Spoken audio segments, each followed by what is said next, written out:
Oke, jadi dalam topik ini saya akan membahas mengenai marketing channels dan seperti biasa mungkin saya bahas dulu mengenai dasarnya gitu. Nah, dalam topik ini menurut buku itu ada supply chain dan juga value delivery network.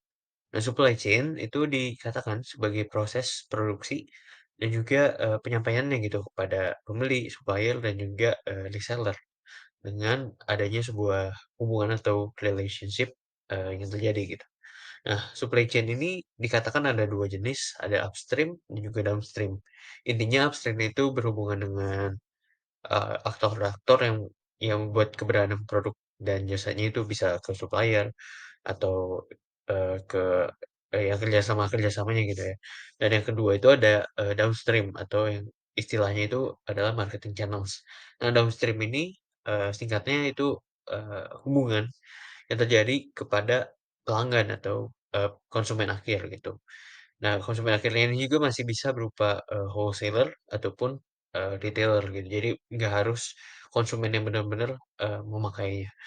Nah, selanjutnya itu ada value delivery network. Nah, value delivery network ini adalah sebuah jaringan antar perusahaan, supplier, distributor, dan juga pelanggan yang akhirnya terbentuk sebuah sistem gitu ya. Dan sistem itu ada nilai delivering customer value yang semakin baik gitu dibandingkan, eee, ya semakin ada dan tentunya baik karena ada hubungan antara aktor-aktor, dalam jaringan ini. Nah, selanjutnya, mengenai marketing channel itu sendiri, ada sifat-sifat dan kepentingannya gitu terutama dalam aktornya yang mungkin saya sebut sebagai perantara. Nah, si perusahaan itu butuh perantara untuk menyampaikan produknya ke pasar gitu. Eee, karena kalau nggak ada, bisa dilihat pada gambar yang kiri bawah, itu bakal terjadi hubungan atau ya penyampaiannya itu sangat rumit gitu. Sedangkan adanya distributor atau perantara itu akan sangat memudahkan baik untuk manufacturer atau perusahaan dan juga pada customer gitu dalam mencari informasi dan membelinya dan mengaksesnya gitu. Nah, selain itu, si distributor ini fungsi utamanya itu ada 5. Pertama itu ya tadi informasi ya, penyampaian mencari dan menyampaikan informasi. Kedua itu mempromosikan produk-produk yang ada. Yang ketiga itu kontak atau ya berhubungan dengan aktor-aktor lain seperti customer maupun produsennya. Terus ada matching untuk menyocokkan customer needs sama produknya. Yang terakhir itu ada negotiation. Dan selain itu ada juga fungsi tambahannya yaitu physical distribution. Eee, ada financing dan juga, risk taking. Jadi sebenarnya fungsi tambahan ini bisa dilakukan, pada manufacturer juga gitu dan tapi yang paling penting dan sangat berdampak itu fungsi utamanya. Nah, mungkin saya sedikit, cerita gitu dengan physical distribution terutama di sini saya ambil, perusahaan kamu, yang merupakan sebuah perusahaan sendal. Ini kebetulan, pengalaman pribadi saya. Jadi masalah physical distribution, dia menawarkan orang-orang gitu menjadi, distributor dia. Nah, tapi untuk produknya itu, eee, mau penyimpanan, mau dan juga penyampaiannya itu full di-cover sama si perusahaannya. Jadi distributornya itu cuman, ya udah cuman ngasih tahu informasi dan ya punya info-info kayak jadi salesman-nya gitu, tapi, dikatakan sebagai distributor. Nah, mungkin sebatas yang saya ketahuin ini juga yang kita sebut sebagai drop, shipper gitu ya. Nah, selanjutnya ada number of channels. Nah, channel level itu pokoknya tingkat adanya perantara. Nah, semakin banyak, tingkat perantara ini, dalam channel itu tentunya semakin, panjang gitu. Nah, di sini ada 2 jenis, ada direct dan juga indirect. Direct itu, intinya nggak ada perantara dari produser atau perusahaan itu langsung, eee, berhubungan dan juga menjualnya ke pelanggan gitu. Nah, sedangkan untuk indirect itu ada perantara bisa satu level maupun beberapa level gitu. Nah, di sini ada gambarnya bisa dilihat kalau channel satu itu yang direct, sedangkan channel 2 dan channel 3 itu, indirect gitu, baik untuk yang gambar A maupun gambar B. Nah, mungkin ini ada tambahan sedikit, kalau wholesaler itu intinya bisnis to bisnis, kalau retailer langsung bisnis to customer, misalnya, mungkin Indomaret gitu ya. Nah, yang kiri itu, consumer marketing channels, jadi paling akhirnya customer, sedangkan untuk bisnis marketing channel itu ya bisnis bisnis gitu. Oke. Nah, mungkin ini ada contohnya juga untuk direct marketing channel itu saya ambil contohnya adalah IKEA gitu. Nah ini, IKEA pokoknya produksi sendiri, showcase sendiri, eee, dan iya langsung aja dijual ke customer-nya gitu. Jadi sebagai perusahaan IKEA juga, langsung, eee, berelasi dengan konsumen dan juga, menjualnya gitu. Nah sedangkan untuk indirect marketing channel, saya contohnya adalah Nestle, di mana, produk-produk Nestle ini menggunakan distributor-distributor, besar gitu ya, perusahaan-perusahaan, dan di Indonesia sendiri itu cuman ada 35 distributor utama, dan yang paling dekat dengan UPH itu ada di Tangerang, yang namanya adalah PT Primatras Nusantara, itu. Eee, nah selanjutnya untuk channel behavior dan organization. Jadi dalam distribusi, itu ada tadi ada perilaku gitu ya, karena ada relasi, ada hubungan, dan tentunya terjadi sebuah sistem yang kompleks. Ditambah lagi si channel ini, perlu adaptasi dengan adanya perubahan-perubahan yang ada, bisa ada perubahan teknologi atau, apa gitu ya. Nah, channel behavior itu pokoknya, eee, ada di setiap aktor-aktor yang ada, bisa dari perusahaannya, dari konsumennya, dari distributornya, dan seringkali dalam kenyataannya itu masing-masing aktor ini mengutamakan, kepentingan pribadi dibandingkan kepentingan, sistem secara keseluruhan gitu. Dan akhirnya, adanya perbedaan, apa ya, tujuan pribadi itu akhirnya ada konflik dan itu yang disebut sebagai, channel konflik. Nah, channel konflik ini dibagi dua, ada horizontal konflik dan juga vertical konflik. Nah, untuk horizontal konflik itu pokoknya, apa ya, sama tingkatnya, bisa supplier ke supplier, retailer ke retailer.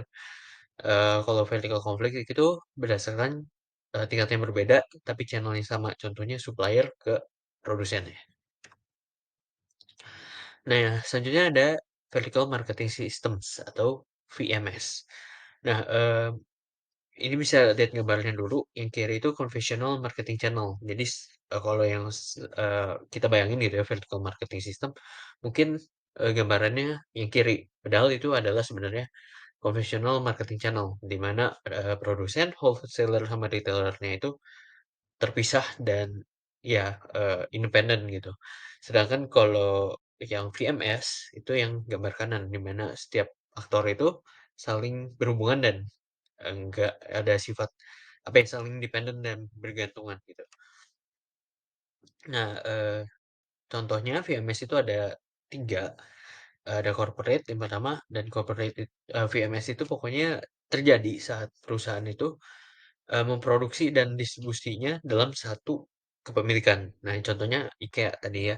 Soalnya dia memproduksi, produk-produknya sendiri, terutama produk-produk yang, memiliki bahan dasar kayu, dan ya kalau kita ke IKEA, kita bisa lihat produk-produknya, ada showcase-nya gitu ya, jalan keliling sampai ke arah, kasir. Nah, bisa dilihat bahwa distribusi, produksinya itu IKEA itu ya udah dalam nama IKEA itu sendiri gitu. Nah, selanjutnya untuk vertical marketing system itu ada yang keduanya adalah contractual VMS.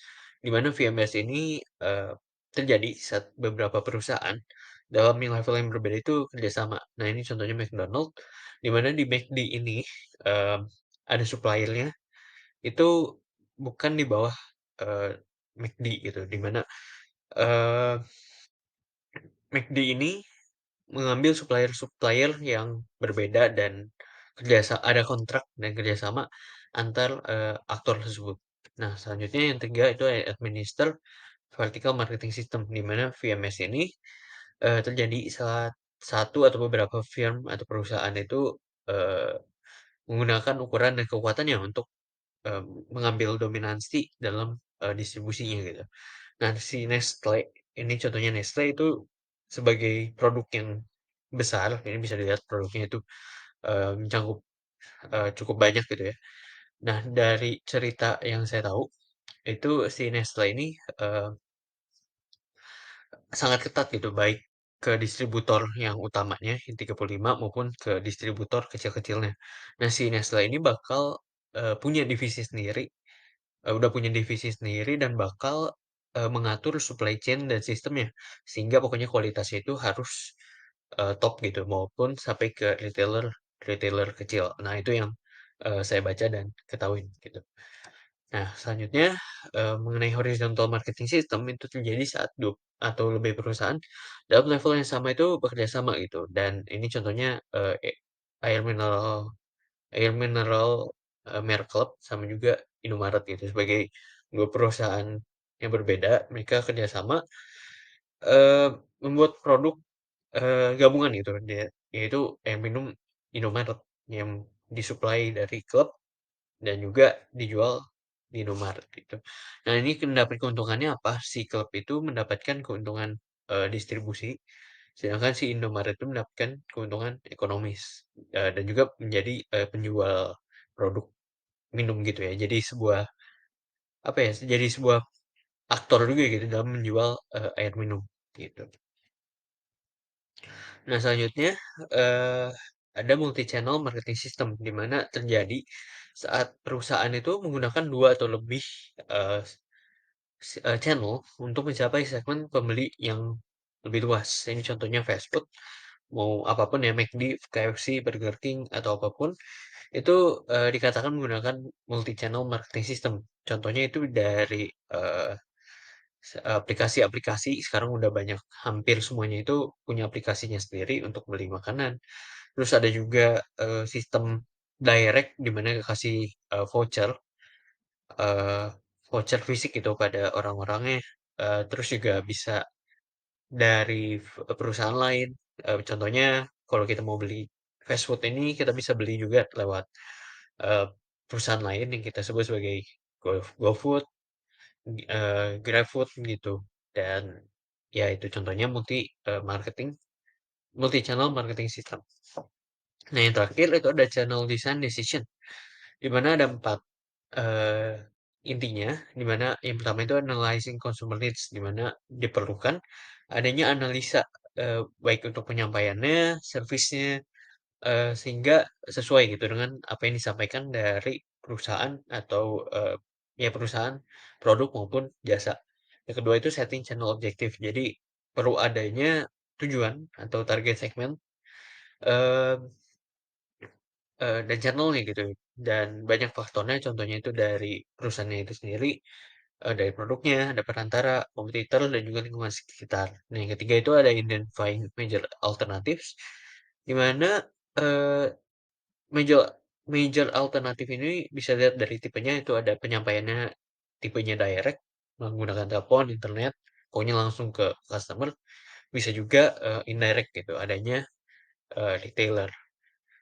Nah, yang kedua perlu di-identify itu adalah jumlah perantara, itu ada 3 jenis, ada intensive distribution, ada exclusive distribution, dan juga selective distribution. Nah, untuk intensif itu pokoknya menyetok produk sebanyak mungkin di mana-mana gitu. Ya pokoknya sebanyak-banyaknya disebarkan. Yang kedua untuk eksklusif itu, dibatasi, contohnya itu lebih ke produk-produk, luxury brands, contohnya, mungkin LV, terus Hermes, eee, sedangkan yang ketiga itu selective distribution, itu menggunakan beberapa perantara, namun sedikit dan juga terkontrol. Nah, mungkin ini contohnya balik ke ya Nestle tadi. Nah, selanjutnya ada evaluating major alternatif, di mana si major alternatif tadi dievaluasi kembali gitu, dan dievaluasinya itu bisa berdasarkan macam-macam, bisa berdasarkan nilai ekonominya, bisa berdasarkan kontrol isunya, apakah perusahaan itu, eee, bisa, apa ya, mengontrol, seberapa banyak gitu, kontrol, distribusi yang terjadi. Yang ketiga itu adaptability kriteria, di mana, eee, si perusahaan itu bakal menilai kembali apakah bi komitmennya walaupun, komitmen dan stabil, tapi apakah cukup fleksibel gitu saat menghadapi sebuah perubahan. Mungkin itu aja ini referensinya. Sekian, terima kasih.